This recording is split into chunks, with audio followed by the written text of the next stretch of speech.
Imagine receiving a message so extraordinary it shakes your belief to its core, a promise so immense it seems beyond the realm of possibility. That's exactly what happens in Genesis 18 when God reaffirms his pledge to Abraham and Sarah.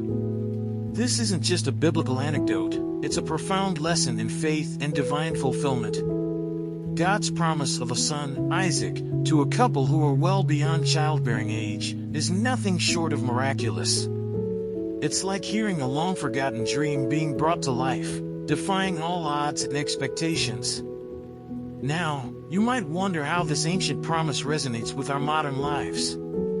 Sarah's initial laughter and disbelief mirrors our own doubts when faced with seemingly impossible dreams. Yet, God's response was a powerful affirmation: nothing is too difficult for him. This story is a timeless reminder of God's faithfulness and the nature of true belief. As we delve into Genesis 18, we'll uncover how this ancient promise speaks to our own struggles with faith, urging us to hold steadfastly to our hopes, no matter how improbable they may seem. Then, let's read the chapter together. The Lord appeared to Abraham near the great trees of Mamre while he was sitting at the entrance to his tent in the heat of the day. Abraham looked up and saw 3 men standing nearby. When he saw them, he hurried from the entrance of his tent to meet them and bowed low to the ground. He said, "If I have found favor in your eyes, my Lord, do not pass your servant by. Let a little water be brought, and then you may all wash your feet and rest under this tree. Let me get you something to eat, so you can be refreshed and then go on your way, now that you have come to your servant." "Very well," they answered, "do as you say." So Abraham hurried into the tent to Sarah. "Quick," he said, "get 3 seahs of the finest flour and knead it and bake some bread." Then he ran to the herd and selected a choice, tender calf and gave it to a servant, who hurried to prepare it. He then brought some curds and milk and the calf that had been prepared, and set these before them. While they ate, he stood near them under a tree. "Where's your wife Sarah?" they asked him. "There, in the tent," he said. Then one of them said, "I will surely return to you about this time next year, and Sarah your wife will have a son." Now Sarah was listening at the entrance to the tent, which was behind him. Abraham and Sarah were already very old, and Sarah was past the age of childbearing. So Sarah laughed to herself as she thought, "After I am worn out and my Lord is old, will I now have this pleasure?"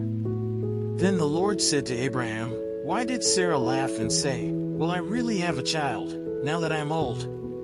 Is anything too hard for the Lord? I will return to you at the appointed time next year, and Sarah will have a son." Sarah was afraid, so she lied and said, "I did not laugh." But he said, "Yes, you did laugh." When the men got up to leave, they looked down toward Sodom, and Abraham walked along with them to see them on their way. Then the Lord said, "Shall I hide from Abraham what I am about to do? Abraham will surely become a great and powerful nation, and all nations on earth will be blessed through him. For I have chosen him, so that he will direct his children and his household after him to keep the way of the Lord by doing what is right and just, so that the Lord will bring about for Abraham what he has promised him."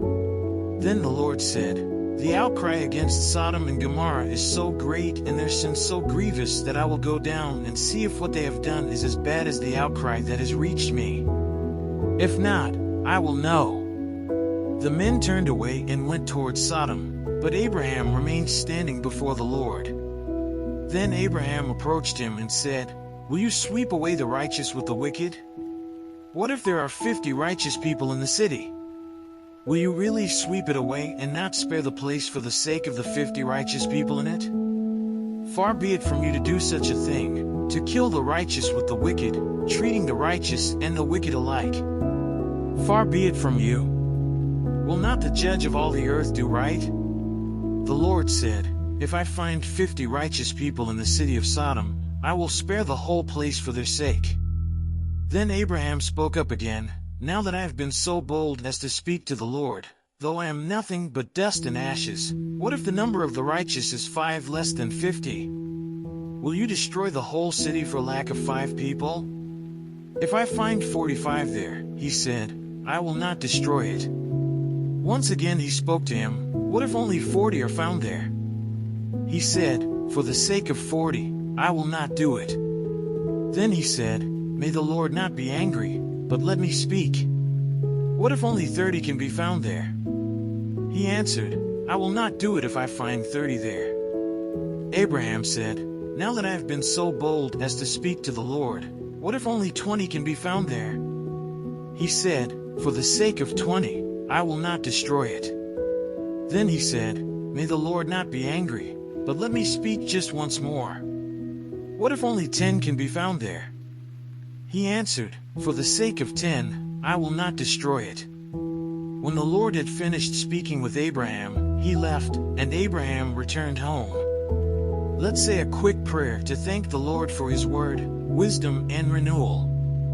But first, think about your own life. What promises or dreams have you been holding on to? How can the story of Abraham and Sarah inspire you to renew your faith and trust in the divine timing? Reflect on how you can apply these lessons in your everyday life, whether it's through personal goals, relationships, or spiritual growth. Share your thoughts and experiences in the comments below. And don't forget to subscribe and turn on notifications to continue exploring these timeless truths with us. Together, let's keep the conversation going and stay inspired on our journey of faith and fulfillment. Hey God, thank you so much for the wisdom and insight we've gained from studying Genesis 18. It's amazing to see how your promises unfold and how you're always faithful, even when things seem impossible. We're grateful for the reassurance and encouragement we find in your word. As we go about our daily lives, help us to hold onto these lessons. Give us the strength to trust in your timing and the courage to apply your promises in our own situations. Guide us, show us how to live out this knowledge, and keep us anchored in faith. Thanks for walking with us through this journey and for the hope you bring. Amen. As we've journeyed through Genesis 18, from the reaffirmation of God's promise to Sarah's doubt and Abraham's pivotal role, we've uncovered profound lessons about faith and divine assurance. This ancient narrative is not just a historical account, but a living testament to the unwavering faithfulness of God. It challenges us to reflect on our own promises and doubts, reminding us that even when the path seems unclear, God's promises are steadfast and true. So, don't forget to check the last video and learn more about our restart,